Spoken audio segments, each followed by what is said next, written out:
ನಿಮ್ಮ ಮಗನ ಆಯ್ಸು ಗಟ್ಟಿಯಾಗಿದೆ ತಾಯಿ, ಯಾವ ಭಯನೂ ಇಲ್ಲ ಬಿಡಿ. ಸರ್ ಇವಾಗ ಪಲ್ಸ್ ರೇಟ್ ಕೂಡ ಜಾಸ್ತಿ ಆಗಿದೆ, ಬಾಡಿ ಟೆಂಪರೇಚರ್ ಕೂಡ ಕಮ್ಮಿ ಆಗ್ತಿದೆ. ಇವ್ರು ಇವಾಗ ಸ್ಟೇಬಲ್ ಆಗ್ತಿದ್ದಾರೆ ಸರ್. ಇವಳು ಯಾಕಪ್ಪ ಇಲ್ಲಿ ಹಿಂಗೆ ಬಿದ್ದಿದ್ದಳು? ಹಾಳದ ಹುಳ ಏನಾರು ಕಚ್ಬಿಡ್ತೇನಪ್ಪ. ಇದ್ಯಾ ನಿನ್ನೆ ಯಾಕೆ ಹೋಗ್ತಾ ಇದ್ದಾಳೆ ಎದಳ್ಮೇಕೆ? ಎಷ್ಟಾಯ್ತಲ್ಲ ಇವಳಿಗೆ ಆ ಹುಳ ಅಲ್ದನೆಯ ಬೇರೆ ಏನಾದರೂ ವಿಸರ್ಜಂತು ಏನಾದರೂ ಕಚ್ಬಿಟ್ಟೆ? ಹಂಗೇನಾಗಿರಕ್ಕಿಲ್ಲ.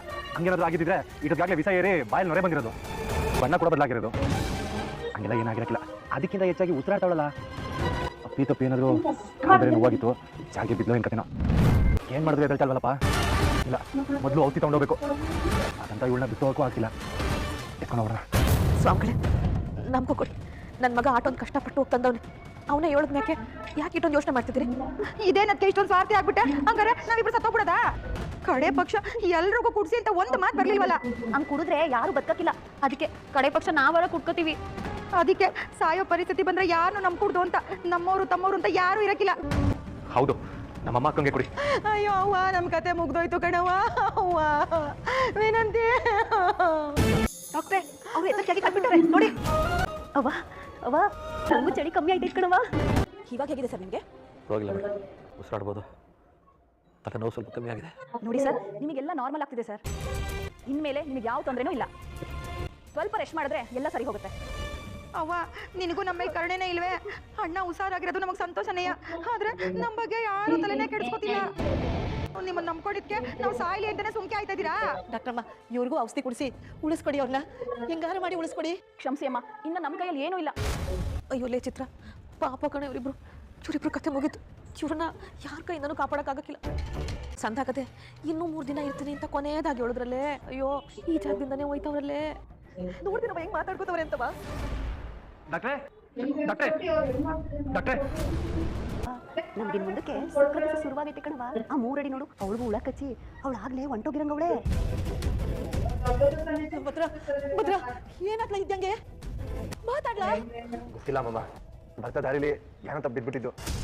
ನಾನು ಒಳ್ಳೆ ಎತ್ಕೊಂಬಂದೆ ಆಟಿಯ. ಡಾಕ್ಟ್ರಮ್ಮ, ಇನ್ನೊಂದ್ಕಿಂತ ಪರೀಕ್ಷೆ ಮಾಡಿ ನೋಡಿ. ನಂಗೂ ಹುಳ ಕಡ್ದದೆ, ಬಿದ್ದಿಂಗ್ ಏನಾಗದೆ ಅಂತ ನಂಗೆ ಗೊತ್ತಿಲ್ಲ. ಔಷಧಿ ತಂದಿದ್ದೀನಿ, ತಗೊಳ್ಳಿ.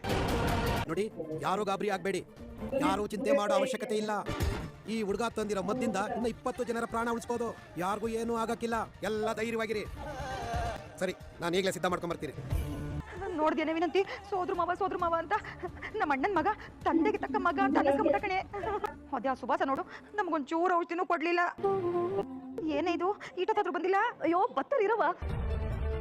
ನಿಮ್ಮ ಮಕ್ಕಳು ಮೊಮ್ಮಕ್ಕಳು ಜೀವಕ್ಕೆ ಏನೂ ಅಪಾಯ ಇಲ್ಲ. ಶಿವರಾಮ, ನಾವು ನಂಬಿರೋ ಆ ತಾಯಿ ಉಳ್ಕೆರವ್ವ ಕೊನೆಗೂ ನಮ್ಮನ್ನ ಕೈ ಬಿಡ್ಲಿಲ್ಲ, ನಿಮ್ಮನ್ನೆಲ್ಲ ಕಾಪಾಡ್ಬಿಟ್ಲು. ಹೆಂಗೆ ಧನ್ಯವಾದ ಹೇಳ್ಬೇಕು ಅಂತ ನನಗೆ ಗೊತ್ತಾಗ್ತಾ ಇಲ್ಲ. ನೀವು ಏನೇ ಹೇಳದಿದ್ರು ನಿಮ್ಮಿಬ್ರು ಮಕ್ಳಿಗೆ ಹೇಳ್ಬೇಕು. ತಮ್ಮ ಪ್ರಾಣನ ಪಣಕ್ಕಿಟ್ಟು ಇಲ್ಲಿ ತನಕ ಯಾರು ಮಾಡೋಕ್ಕಾಗ್ದಲ್ಲ ಇರೋ ಕೆಲಸನ ಮಾಡೋರೆ. ನಿಮ್ಮ ಜೀವ ಉಳಿಸಿದ್ದಾರೆ ಅವರು. ಅದರಲ್ಲೂ ಈ ಹುಡುಗ ಏನಾದರೂ ಮದ್ದು ತರದಲ್ಲೇ ಹೋಗಿದ್ದಿದ್ರೆ ನಿಮ್ಮ ಜೀವ ಉಳಿತಿರ್ಲಿಲ್ಲ. ಎಲ್ಲೋ ಇದ್ದವನ್ನ ನನ್ನ ಮಗನ ಉಳಿಸ್ಕೊಡಕ್ಕೆ ಆ ತಾಯಿನೇ ನಿನ್ನನ್ನು ಕಳಿಸ್ಕೊಟ್ಲು ಅಂತ ಅನಿಸ್ತದೆ ಸುಭಾಸ. ನಿನ್ನ ನನ್ನ ಮೊಮ್ಮಗ ಅಂತ ಹೇಳ್ಕೊಳಕ್ಕೆ ನಂಗೆ ಹೆಮ್ಮೆ ಅನಿಸ್ತದೆ ಕಣೆ. ಇಷ್ಟು ದಿನ ಅವನನ್ನ ಉಗುದು ಉಪ್ಪಿನಕಾಯಿ ಆಗ್ತಾ ಇದ್ರು, ಈಗ ನೋಡಿದ್ಯಾ ಎಷ್ಟು ಹೆಮ್ಮೆಯಿಂದ ಹೋಗುತ್ತಾವಳೆ. ಅದು ಎಮ್ಮೆ ಅಲ್ಲ, ಹೆಮ್ಮೆ. ಏನೋ ಒಂದು ಆದ್ರೂ ಈ ನಮ್ಮ ಅವನ ಜಿಂಗಾಲೆ ಆಟನ ನೋಡಕ್ಕಾಗ್ತಿಲ್ಲ. ಅದರಲ್ಲೂ ಈ ಹುಡುಗ ತಂದಿರೋ ಔಷಧಿಯಿಂದ ತುಂಬಾ ಜನಕ್ಕೆ ಸಹಾಯ ಆಗುತ್ತೆ. ನಾಳೆ ಏನಾದರೂ ಸುತ್ತಮುತ್ತಲು ಹಳ್ಳಿ ಜನರಿಗೆ ಏನಾದರೂ ಸಹಾಯ ಬೇಕು ಅಂದ್ರೆ ಇವನ್ ಕೊಟ್ಟಿರೋ ಔಷಧಿಯಿಂದ ಸಹಾಯ ಆಗುತ್ತೆ. ಇನ್ಮೇಕಿಂದ ಯಾರು ಬಗ್ಗೆ ಚಿಂತೆ ಮಾಡೋ ಅವಶ್ಯಕತೆನೇ ಇಲ್ಲ. ನಾನು ಬೇಕಾದಷ್ಟು ಹುಡುಗಳನ್ನ ಸುಟ್ಟಾಕಿದ್ದೀನಿ, ಅಂಡ್ ಕಂಡಷ್ಟು ಗೂಡುಗಳನ್ನೆಲ್ಲ ಹೊಡೆದಾಕಿದ್ದೀವಿ. ಸದ್ಯಕ್ಕೆ ನೀವೆಲ್ಲರೂ ನೆಮ್ಮದಿಯಿಂದ ಇರಿ. ಅಷ್ಟೇ ಅಲ್ಲ, ನೀವು ತಗೊಂಡು ಬಂದಿರೋ ಔಷಧಿನ ಟೆಸ್ಟಿಂಗಿಗೆ ಲ್ಯಾಬ್ ಕಳಿಸಿದ್ದೀವಿ.